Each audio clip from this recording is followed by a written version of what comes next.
नमस्कार, मैं डॉक्टर राकेश पाठक।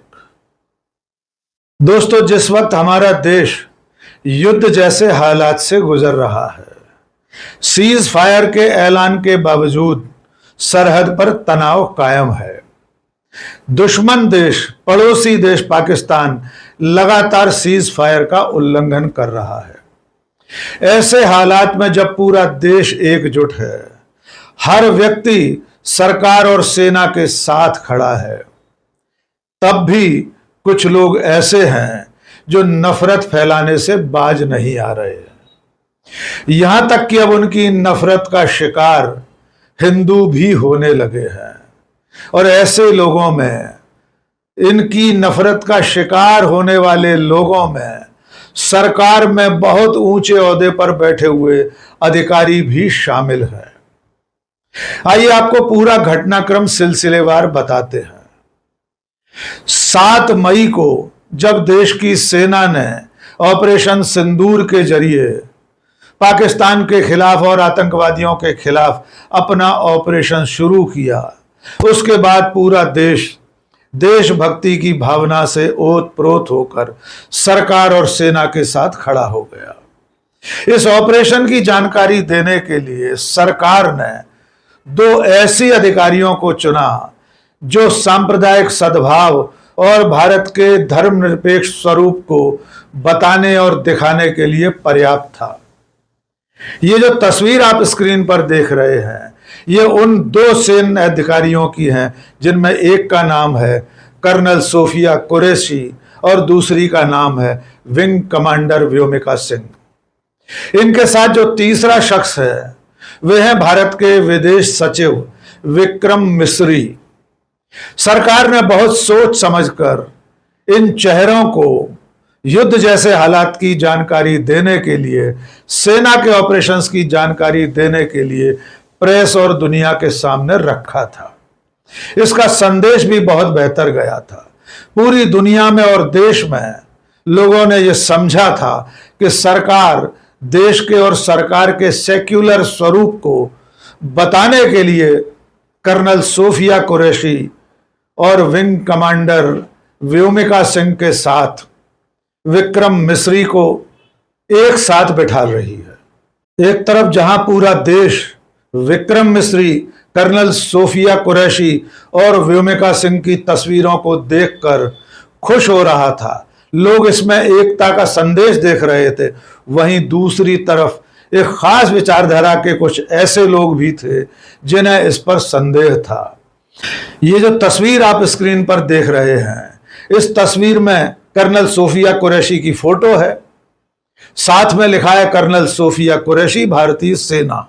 लेकिन इसके नीचे जो कमेंट है नीरज वर्मा नाम के किसी व्यक्ति का, वो कमेंट बेहद चौंकाने वाला है। नीरज वर्मा लिखता है, जो भी हो, लेकिन इस कर्नल पर निगरानी रखना चाहिए, ये भी अल तकिया कर सकती है। यानी जो कर्नल सोफिया कुरैशी भारतीय सेना की तरफ से ऑपरेशंस की जानकारी दे रही हैं, उसकी देशभक्ति पर संदेह करते हुए ट्रोल आर्मी का ये व्यक्ति उनके अल तकिया करने की बात कर रहा है। इसके बाद भी तमाम कमेंट आए थे, लेकिन ये कमेंट्स थोड़े कम थे। जब तक ऑपरेशन चल रहा था, तब तक खुलकर इस पर लोगों ने टीका टिप्पणी नहीं की थी। इन लोगों ने, यानी आईटी सेल, व्हाट्सएप यूनिवर्सिटी और ट्रोल आर्मी के लोगों ने। लेकिन अब तो बड़े बड़े जिम्मेदार लोग इस तस्वीर पर सोफिया कुरैशी और व्योमिका सिंह के एक साथ होने पर सवाल खड़ा कर रहे हैं। एक पत्रकार हैं हर्षवर्धन त्रिपाठी, आरएसएस और भारतीय जनता पार्टी के नरेंद्र मोदी के अंधभक्त हैं। उन्होंने सीज फायर होने के बाद जो कुछ लिखा है वो भी जान लीजिए। हर्षवर्धन त्रिपाठी ने 11 मई को अपने एक्स हैंडल पर लिखा, विंग कमांडर व्योमिका सिंह और कर्नल सोफिया कुरैशी हमारी वीर बेटियां हैं, लेकिन फ्रॉड सेक्युलर ऑप्टिक्स के चक्कर में इनसे प्रेस वार्ता कराना मुझे कभी ठीक नहीं लगा था। युद्ध काल था, इसलिए टिप्पणी नहीं की थी। यानी हर्षवर्धन त्रिपाठी के हिसाब से इन दोनों का एक साथ बैठना फ्रॉड सेक्युलरिज्म था, फ्रॉड सेक्युलर ऑप्टिक्स था। भारत सरकार के फैसले पर इसलिए उस समय सवाल नहीं उठाया था क्योंकि युद्ध काल था, लेकिन हर्षवर्धन त्रिपाठी को तब भी व्योमिका सिंह और सोफिया कुरैशी का एक साथ बैठना गवारा नहीं हुआ था। सीज फायर होने के बाद राइट विंग के तमाम ट्रोल्स, तमाम आईटी सेल के लोग सामने आ गए हैं, जो सोफिया कुरैशी और व्योमिका सिंह के एक साथ प्रेस कॉन्फ्रेंस करने पर आपत्ति कर रहे हैं। उन्हें ऐतराज है कि भारत की सरकार ने और सेना ने सेक्युलर नजरिया पेश करने के लिए एक मुस्लिम अधिकारी और एक हिंदू अधिकारी को एक साथ क्यों बिठाया था। लेकिन अब इससे आगे आपको जो जानकारी दी जा रही है वो आपके लिए और भी शर्मिंदगी का सबब हो सकती है, क्योंकि अब ट्रोल आर्मी और आईटी सेल के निशाने पर जो व्यक्ति है वो मुसलमान नहीं है, वो न केवल हिंदू है बल्कि भारत सरकार का उच्चतम पदाधिकारी है। वो भारत का विदेश सचिव है, उसका नाम है विक्रम मिस्री। अब आइए ये जान लीजिए कि ट्रोल आर्मी और आईटी सेल के निशाने पर विक्रम मिस्री क्यों कर आ गए हैं। दरअसल में जिस दिन अमेरिका के राष्ट्रपति डोनाल्ड ट्रंप ने भारत और पाकिस्तान के बीच सीज फायर का एक तरफा ऐलान किया था, उसके बाद सरकार की तरफ से विदेश सचिव विक्रम मिस्री को सामने आकर प्रेस कॉन्फ्रेंस करनी पड़ी थी। उन्होंने भी इस सीज फायर की पुष्टि की थी। बस फिर क्या था, आईटी सेल और ट्रोल आर्मी विक्रम मिस्री के पीछे हाथ धोकर पड़ गई। उन्हें गद्दार लिखा जा रहा है, उनके ट्विटर हैंडल पर उन्हें देशद्रोही बताया जा रहा है, उन्हें बिका हुआ बिना रीढ़ का कायर बताया जा रहा है। और तो और सबसे ज्यादा दुखद और शर्म की बात यह है, विक्रम मिस्री की बेटी को और उनके परिवार को भी निशाना बनाया जा रहा है। विक्रम मिस्री ने सन 2015 में जब प्रधानमंत्री नरेंद्र मोदी ने इंग्लैंड के वेम्बले स्टेडियम में सेल्फी विद डॉटर का अभियान शुरू किया था, उसके बाद अपनी बेटी के साथ एक तस्वीर सोशल मीडिया पर साझा की थी।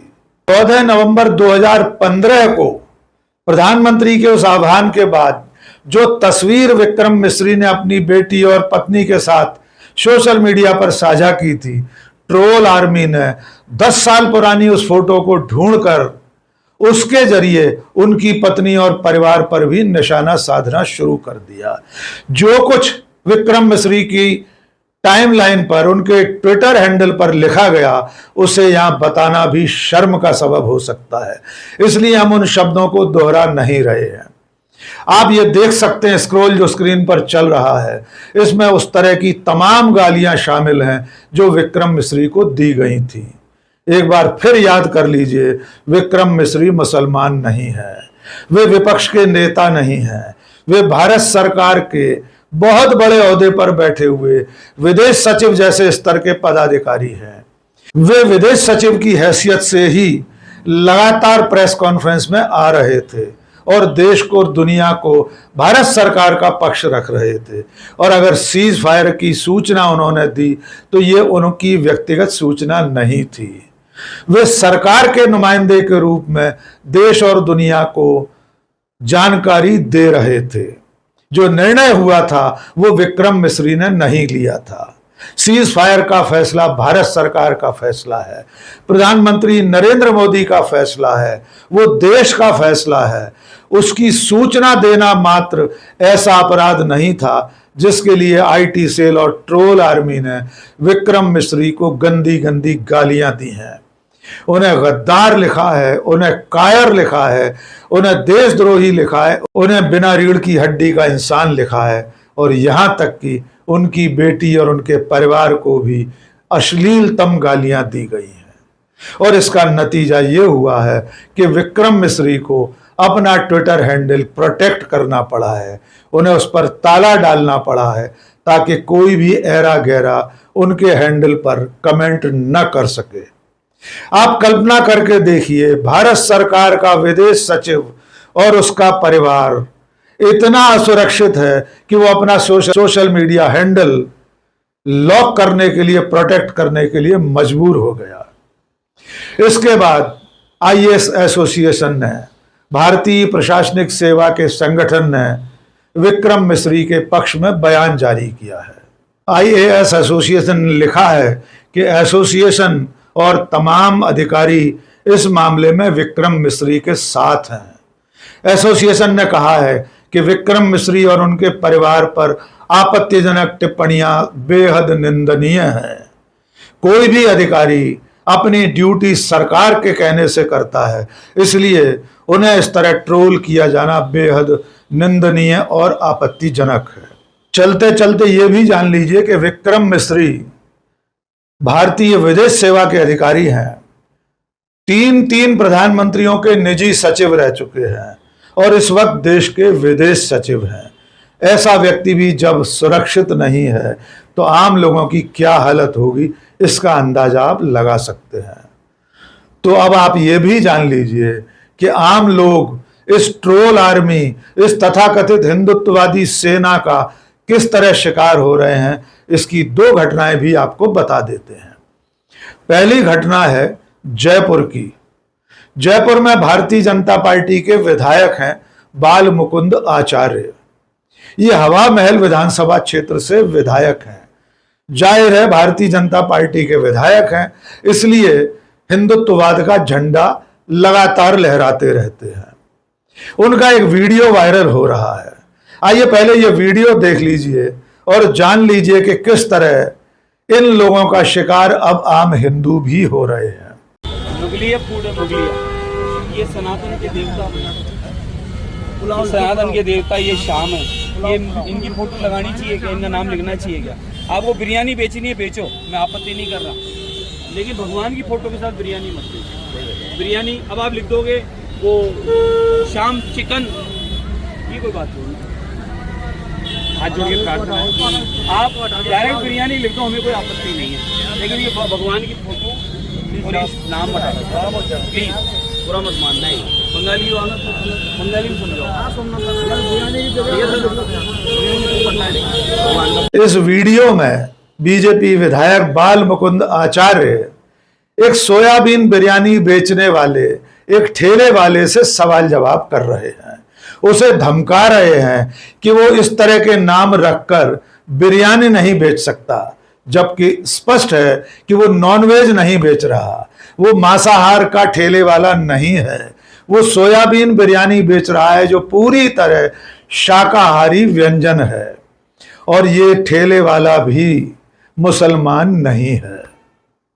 अब एक तीसरी तस्वीर देख लीजिए।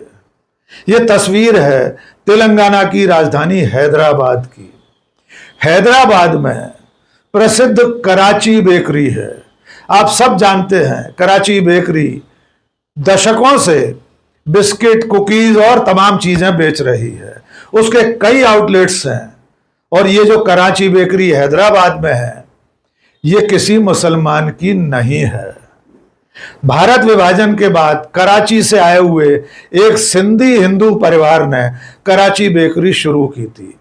1953 में हैदराबाद में शुरू हुई इस कराची बेकरी के मालिक का नाम है खान चंद रमनानी।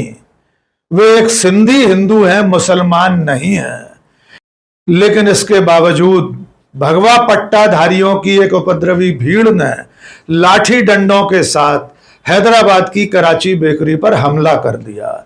उनका ऐतराज था कराची नाम पर, जबकि ये नाम दुकान के मालिक ने इसलिए रखा था कि वे मूलतः कराची के रहने वाले हैं। अपने पैतृक स्थान के नाम पर उन्होंने इस दुकान का नाम कराची बेकरी रखा था, लेकिन इन भगवाधारियों की उपद्रवी भीड़ ने तोड़फोड़ करके उनके इस बैनर को हटाने की मांग की, और आखिर में मजबूर होकर दुकान के मालिक को अपने साइन बोर्ड पर लिखा हुआ कराची शब्द छुपाना पड़ा है। उस पर अब पर्दा डाल दिया गया है, वहां अब सिर्फ बेकरी शब्द दिखाई दे रहा है। तो कर्नल सोफिया कुरैशी, विदेश सचिव विक्रम मिस्री, कराची बेकरी के मालिक और एक छोटे से सोयाबीन बिरयानी बेचने वाले ठेले वाले पर अब भगवाधारियों का कहर शुरू हो गया है। जैसा कि हमने आपको शुरू में कहा था कि अगर आपको यह भ्रम था कि युद्ध काल में झूठ और नफरत फैलाने वाले लोग चुप बैठे होंगे, खामोश बैठे होंगे, तो अब आपका ये भ्रम टूट जाना चाहिए। वे न तब खामोश थे न अब खामोश हैं। वे तब भी हिंदू मुस्लिम नफरत फैलाने का काम कर रहे थे और अब उनकी नफरत का शिकार हिंदू भी हो रहे हैं। और आखिर में एक सवाल आपके लिए छोड़कर जाते हैं। सवाल ये है कि ये कौन लोग हैं जो विदेश सचिव तक को गद्दार बता रहे हैं? ये कौन लोग हैं जो सिर्फ कराची नाम होने पर एक गैर मुस्लिम पर कहर बरपा रहे हैं? ये कौन लोग हैं जो गरीब ठेले खोमचे वाले को हिंदू होते हुए भी हड़का रहे हैं, उसे प्रताड़ित कर रहे हैं? इसका जवाब आप बहुत अच्छी तरह जानते हैं। ये वे लोग हैं जिन पर सत्ता का संरक्षण है, जिनके सिर पर सत्ता का हाथ है। इसलिए विदेश सचिव जैसे अधिकारी को गालियां देने के बाद, उसे गद्दार कहने के बावजूद इनमें से किसी के खिलाफ कोई कार्रवाई होगी? ये सवाल आपके ऊपर है, इसका जवाब तलाशिएगा। आज के इस वीडियो में बस इतना ही। आखिर में एक छोटी सी अपील, ये वीडियो कैसा लगा कमेंट करके ज़रूर बताइए। दोस्तों और शुभचिंतकों के बीच में साझा कीजिए और हमारे चैनल को सब्सक्राइब कर लीजिए। बहुत बहुत शुक्रिया। जय हिंद।